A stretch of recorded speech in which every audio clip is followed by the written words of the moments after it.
C'est l'heure de ce coup d'œil sur l'actualité. Bien le bonjour à toutes et à tous. Merci de nous rejoindre. Le vice-président de la République, Timoko Méliès Koné, s'est entretenu avec les ambassadeurs de l'Union européenne, Von Kirchmann, des États-Unis d'Amérique, Richard Bale, du Royaume-Uni, Catherine Brooker, et du Royaume d'Arabie Saoudite, Abdullah bin Hamad. Les 4 diplomates accrédités en Côte d'Ivoire sont venus présenter leur civilité au vice-président Koné suite à sa nomination par le président Alassane Ouattara et évoquer avec lui le renforcement des relations de coopération entre leur pays et la Côte d'Ivoire. Au Burkina Faso, la mine industrielle Riverstone Karma, située à Namisigima, dans la région du Nord, a été visée par une attaque ce jeudi 9 juin au petit matin.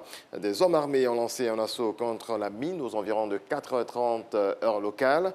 Selon des sources sécuritaires, 2 personnes, dont un civil et un soldat, ont été tuées durant l'attaque, ainsi que plusieurs personnes blessées et des véhicules incendiés.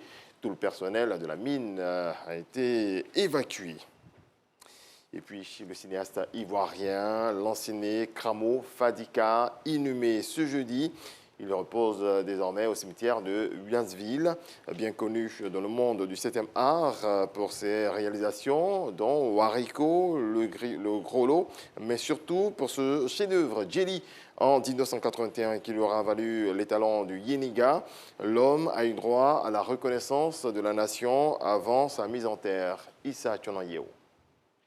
Lanciné Karamo Fatiga conduit à sa dernière demeure ce jeudi. Le cinéaste, décédé le dimanche 5 juin dernier, a été inhumé au cimetière de Williamsville. Mais avant, il a reçu les honneurs de la nation ivoirienne lors de la levée du corps à Ivo-Sep à Treichville pour saluer sa contribution à l'évolution du cinéma en Côte d'Ivoire. Prières, invocations à Allah et témoignages ont marqué la cérémonie. Je prendrai un bâton de pèlerin pour suivre, pour faire tous les tours, pour rendre un hommage au maître Fadiga Karamo.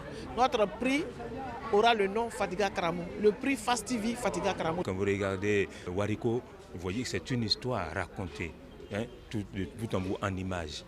Et à travers sa filmographie, il a transmis son savoir-faire. Et je crois qu'il a laissé des marques.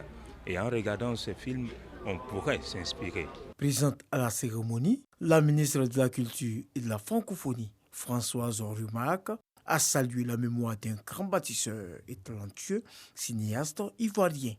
La Côte d'Ivoire a brillé ce jour au firmament du cinéma africain à travers son œuvre Djeli, conte d'aujourd'hui. Un moment historique pour notre nation.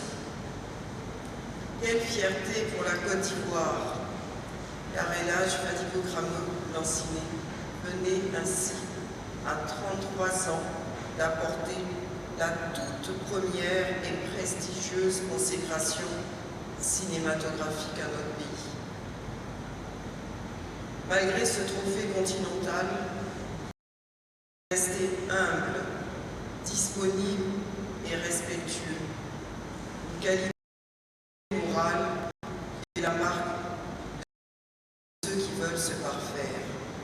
Pour rappel, Lanciné Karamo Fatiga est le cinéaste ivoirien à avoir ramené au bord de la lagune Ébrié en 1981 le premier Grand Prix étalon du Yéninga avec son film Djeli lors du 7e Festival panafricain du cinéma et de la télévision de Ouagadougou, FESPACO.